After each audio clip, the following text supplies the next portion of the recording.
ছাগলকে পরিবর্তন করতে গিয়ে একজন খামারি ভুলে যায় যে তার প্রতি 3 মাস পর পর বডিতে কৃমিনাশক দরকার। এই জিনিসটা অনেকেই করি না। গরুর যখন গ্যাস হয় তখন একজন খামারি পাগলের মতো হয়ে যায় গরুর গ্যাস দূর করার জন্য।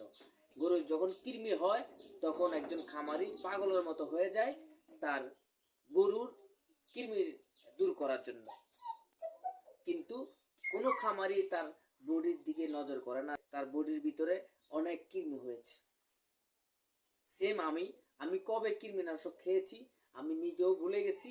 তো আজকে আমি আমার জন্য কৃমিনাশক নিয়ে এসেছি। এখানে 5টা ট্যাবলেট আছে, 2টা ট্যাবলেট আমার জন্য, 2টা ট্যাবলেট আমার ওয়াইফের জন্য, আর একটা ট্যাবলেট হচ্ছে আমার মেয়ের জন্য। আপনারা অবশ্যই প্রতি 3 মাস পর পর আপনারা কৃমিনাশক খাবেন। আপনাদের বডিতে যে কৃমি থাকে ওগুলো দূর করবেন, ইনশাল্লাহ আপনাদের শরীর চেহারাও পরিবর্তন হবে। তো সবাই ভালো থাকবেন, সুস্থ থাকবেন। আল্লাহ হাফেজ।